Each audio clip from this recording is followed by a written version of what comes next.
You have spent 2 hours studying last night. You read the chapter, you highlighted it, you felt like you understood it. And then this morning gone, like your brain hit delete while you were sleeping. You're not lazy, you're not bad at learning, you're using the wrong system. Here's what most people don't know. In Japan, students are expected to memorize over 2,000 complex characters before they finish high school. Not just recognize them, write them, pronounce them, use them in context, for life. So, how do they do it? Do they study longer? Harder? No. They follow a daily rhythm, so aligned with how the brain actually works, that knowledge stops being something they memorize and starts being something they simply know. Today, I'm going to show you that rhythm, step by step, so you can apply it starting tonight. Before we get into the habits, let's talk about why most studying fails. When you study something once and move on, your brain doesn't file it, it flags it. Flagged items are temporary. They exist in short-term memory, a holding room, not a home. And every night while you sleep, your brain reviews everything in that holding room and makes a decision: keep it or delete it. The things that get kept are the things that felt important, the things that were repeated, recalled, and revisited. Everything else, including that chapter you read once, gets quietly erased. Light, the Japanese student routine, isn't a study hack. It's a daily signal to your brain. This matters. Keep it. Here's how it works from morning to night. Input block 2, the morning preparing the brain. Morning step 1, light and movement. Japanese students don't start the morning with their books.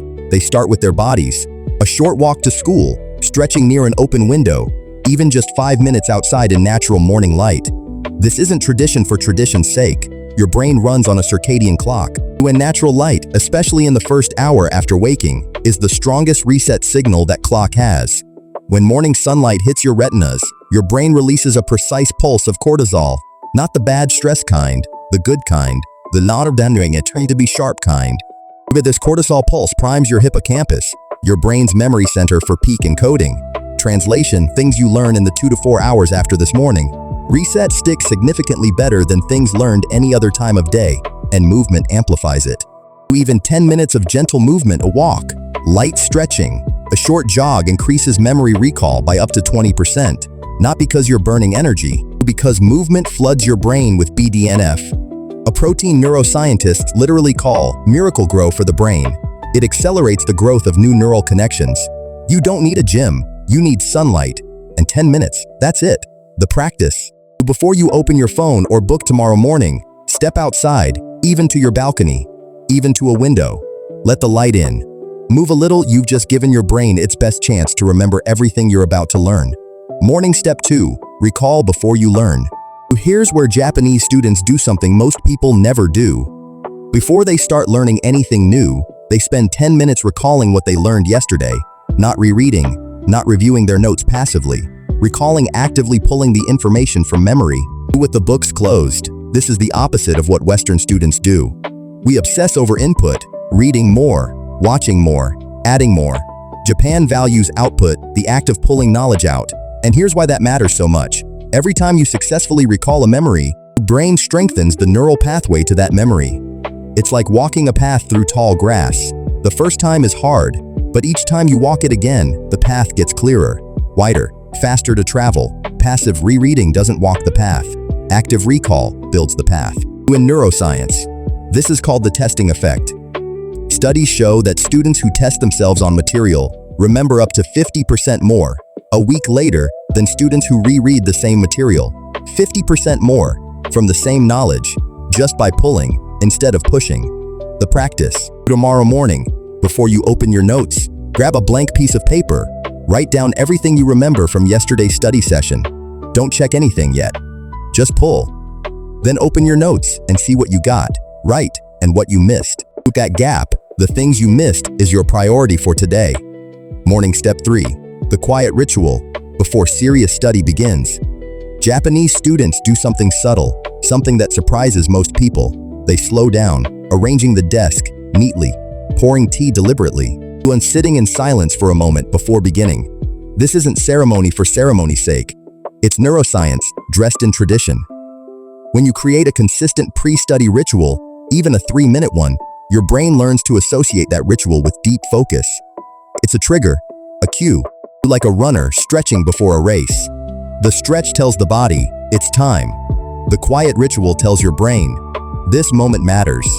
And that sense of importance is precisely what shifts information from short-term storage into long-term memory. The practice: create a 3-minute ritual before every study session. Same actions, same order, every time.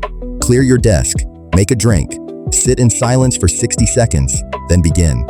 Your brain will learn to arrive focused before you've even opened your book. Input Block 3, the afternoon Part 2. The afternoon, studying with the brain. Afternoon, Step 1, focused intervals. Not marathons. Most students treat studying like a marathon. Sit down, grind for 3 hours, feel exhausted and accomplished. Retain almost nothing. Japanese students study like sprinters, short, intense blocks of focus, typically 40 minutes followed by a deliberate 10-minute break. Then another block, then another break. This isn't laziness, it mirrors something real in your biology. Your brain operates in natural attention cycles, approximately 90 minutes of potential peak focus, with a natural dip every 40 to 50 minutes where attention softens. Most Western students hit that dip and push through anyway.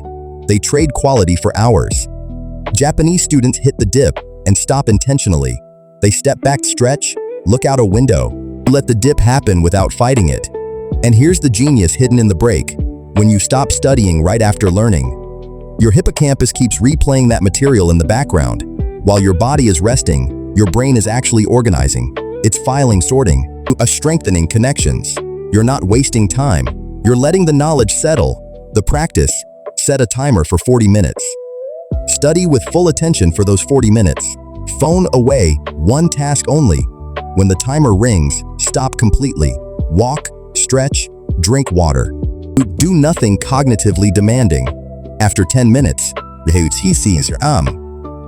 of these blocks beats 8 hours of distracted cramming. Afternoon, Step 2, spaced repetition. Instead of rereading the same chapter over and over, Japanese students revisit knowledge at precisely timed intervals. Mink. This is called spaced repetition, and it is the most scientifically validated learning technique that exists. Here's how it works. Day 1, you learn something new.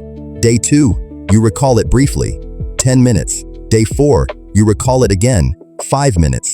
Day 7, again, 3 minutes. Day 14, again. Each time you recall it, the memory gets stronger. Each time the gap grows longer, your brain works harder to retrieve it, and that effort is what makes the memory permanent. It's like sharpening a blade.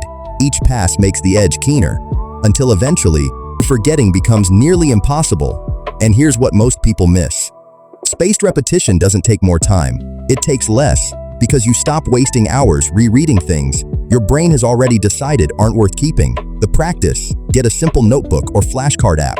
After each study session, write the 3 to 5 key things you just learned on individual cards or pages. Review them the next day, then 3 days later, then a week later. That's spaced repetition. 3 reviews. Permanent memory. Afternoon. Step 3, eat for clarity, not comfort. Computer is it for Excel.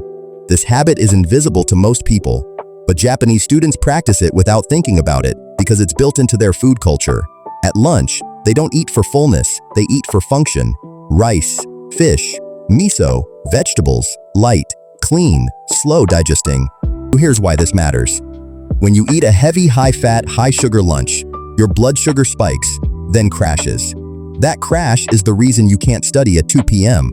It's not laziness, it's biochemistry. Your brain runs on glucose, specifically, stable glucose, not the spike and crash of a fast food lunch. The slow, steady burn of complex carbohydrates and protein. Japanese school lunches are designed consciously or not to keep blood sugar stable all afternoon. Consistent energy, no crash, no fog. Your focus, after lunch, isn't just about willpower. It's about what you ate 2 hours ago. The practice: tomorrow at lunch, try this. Remove the heaviest item from your meal, the extra bread, the fried thing. Replace it with something slow-burning: rice, a handful of nuts, vegetables. Notice how your afternoon focus feels different. 1 meal, 1 test. Input Block 4, the night and closing Part 3. The night sealing what you learned. Night Step 1, the 10-minute review. Most students think the day ends when they close the book. In Japan, that's when the most important moment begins. Before sleep, not hours of study. Just 10 quiet minutes. Japanese students do a light review of what they learned that day. Why does this work so powerfully? Because of how the hippocampus operates at night. In the hours after you fall asleep, your brain's memory center replays everything you touched most recently, tagging it as important, moving it from temporary to permanent. Think of it like saving a file before the computer shuts down. If you don't hit save, the file disappears. That's what happens when you study for hours in the afternoon and then spend the evening on your phone. You unstudied. Your brain replaced your last input with notifications, clips, and noise.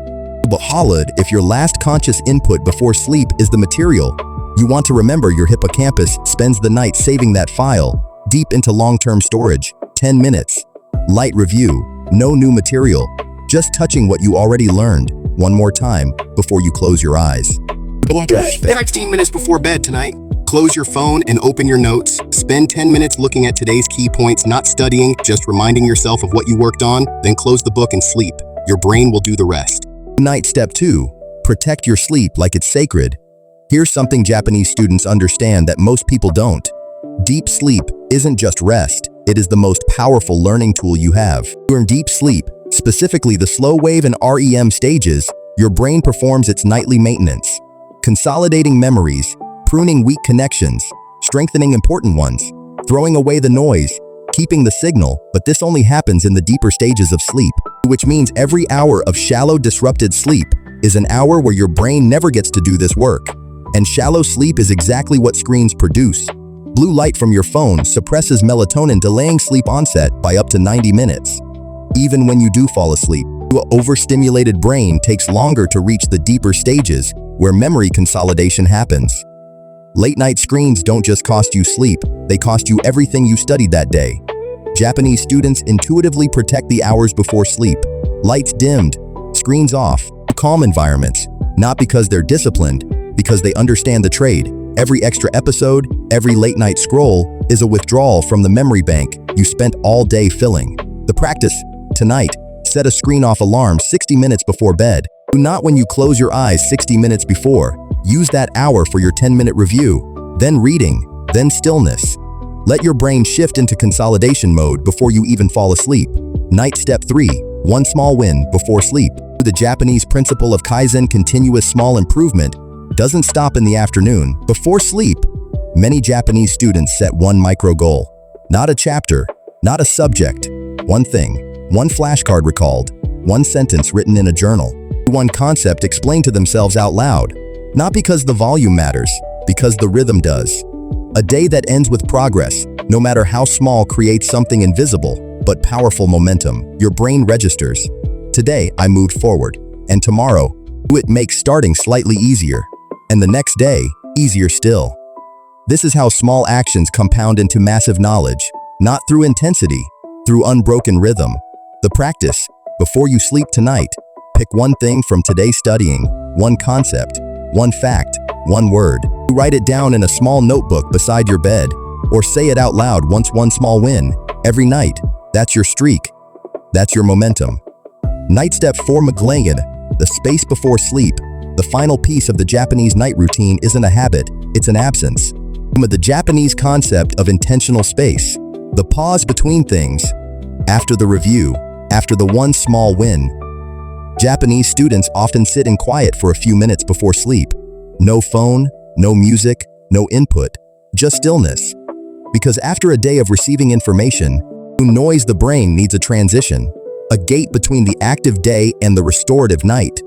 When you go from a bright screen directly to sleep, your nervous system doesn't have time to downshift. You fall asleep, but not deeply. You rest, but not restoratively. Ma is the bridge. A few minutes of quiet that allows your nervous system to move from stimulation to stillness, from input to integration, and in that stillness, something quiet happens. The mind begins to process the day, not anxiously, just gently. And when sleep finally comes, it comes fully. The practice: tonight, after your review, sit in the quiet for just 3 minutes. No agenda, no breathing technique required. Just sit. Let the day settle. Then sleep. So, here is the Japanese student rhythm. Morning, light and movement to prime the brain. Recall before you learn, output before input. To a quiet ritual that tells your brain, this matters. Afternoon, Focused intervals of 40 minutes, not marathons. Spaced repetition at carefully timed gaps. Light food that keeps your blood sugar and your focus steady. Night, do a 10-minute light review that signals to your hippocampus, save this. Deep sleep protected from screens that steal it. One small Kaizen win before you close your eyes. And the quiet space that lets it all integrate. This is not a system that requires more hours. It requires better rhythm. You think you don't need a bigger brain.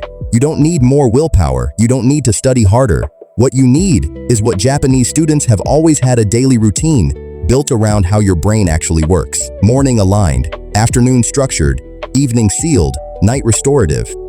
Start with one piece tonight.